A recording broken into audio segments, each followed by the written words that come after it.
Bismillahirrahmanirrahim. Assalamu alaikum. My name is Dr. Bakht. I am the assistant consultant in the Department of Internal Medicine at Islamabad International Hospital. Today we are going to discuss a clinical scenario with you.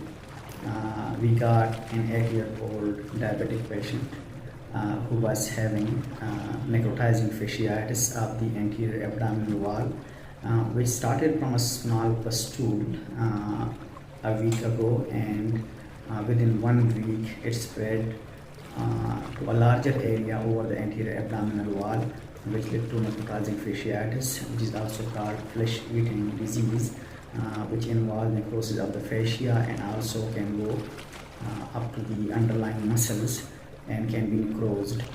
This patient was debrided in the general surgery OT. The debridement was done and was admitted to the general surgery ward.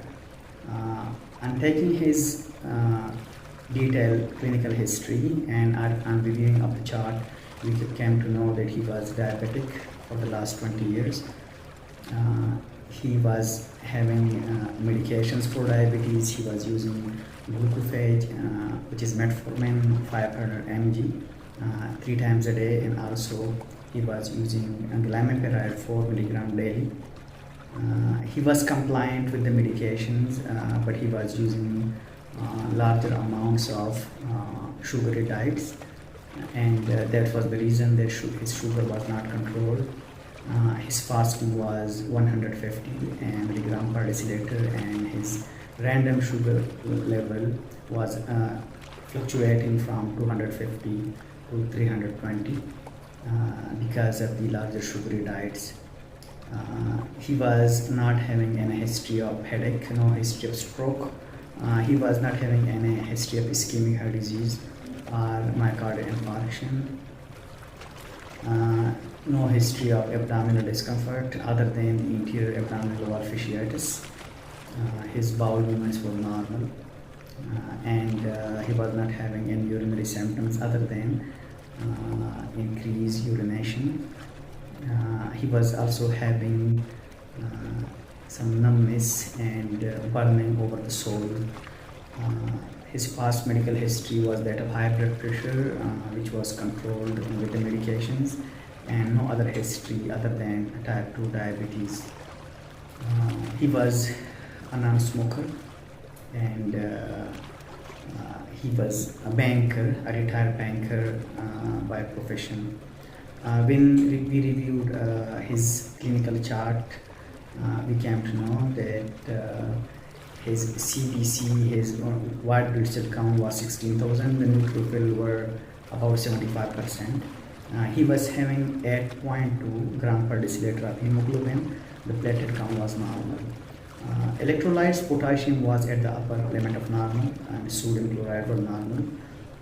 He was having abnormal kidney function tests. His urea was 78 and the creatinine was 2.2. When we asked the patient whether he knew about these investigations before, whether he did it before, he just told that he might have this temporary problem of the kidney, and on repeated investigation he might get normal lab reports of the kidney function test. It means he didn't know about it before. His urinalysis showed sugar in his urine, but there were no ketones.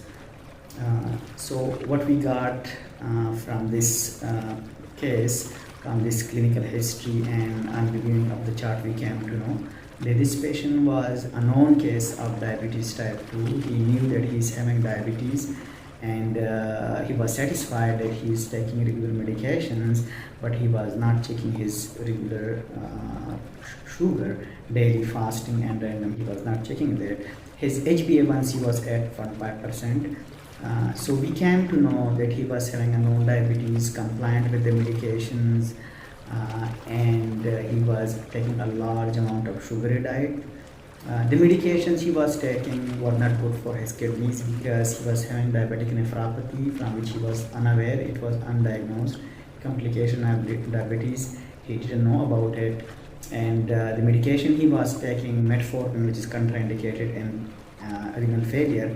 He was having stage 3 renal failure, stage 3 kidney disease, and also we stopped glimepiride, which should not be given in the renal patients. He was having potassium at the upper limit of normal, and he was having anemia at 0.2. We did the MCV was normal, and we did the peripheral smear also. We ordered the peripheral smear, and it was normochromic normocytic anemia, which we came to know it was anemia of chronic disease. He didn't know about it. He was thinking he might have low iron in his diet, and that was the reason he's having the anemia. So what we came to know that his diabetes was uncontrolled. He was taking wrong medications, and he was unaware of his complication. He was having stage 3 kidney disease. So what we did, we stopped metformin and also the glimepiride. We discussed the case with our telemedicine patient, Dr. Azhar Hassan, who is practicing endocrinology in Texas.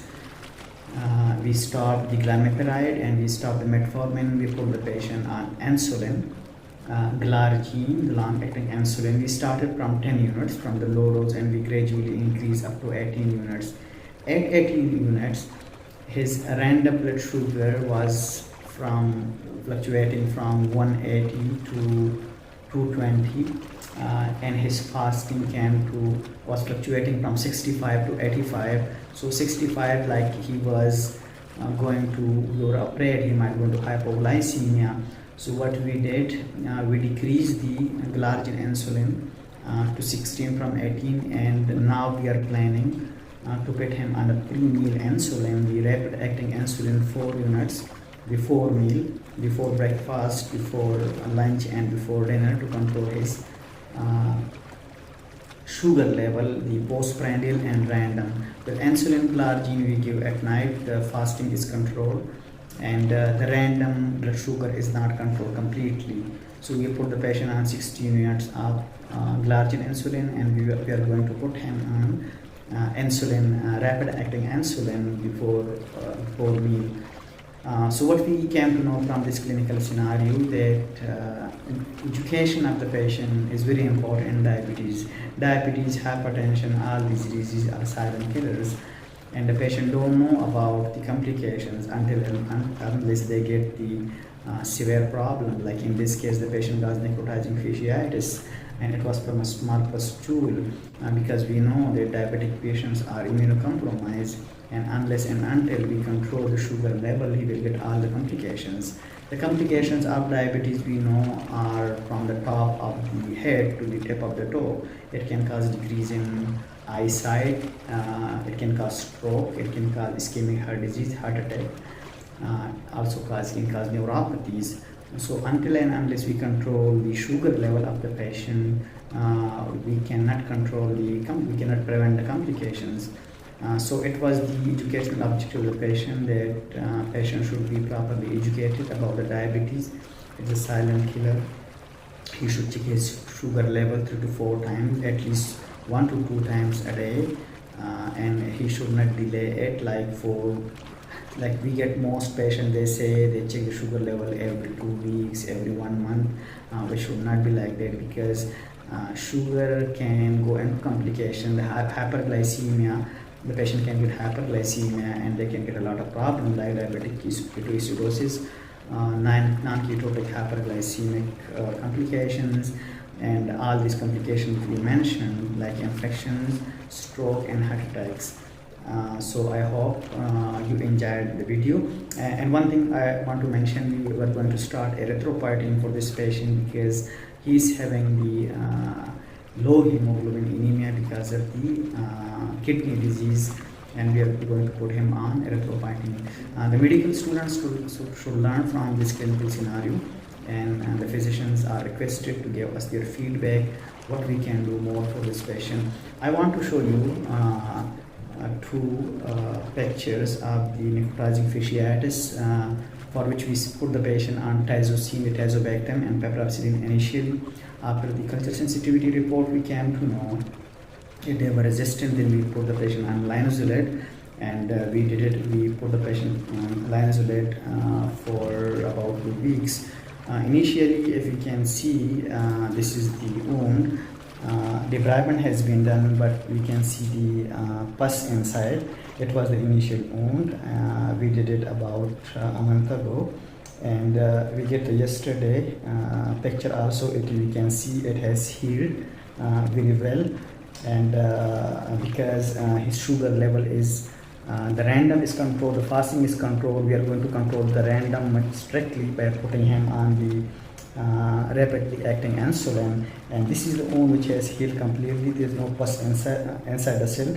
There is well formed granulation tissue, and we want to consult our general surgeon regarding this wound. We came to know from this scenario that until and unless the sugar level is controlled, the patient will get all these complications. So physicians are encouraged to give us much more feedback, what we can do more for this patient. I hope you enjoyed the video. Thank you so much for watching. I will see you again. Bye bye.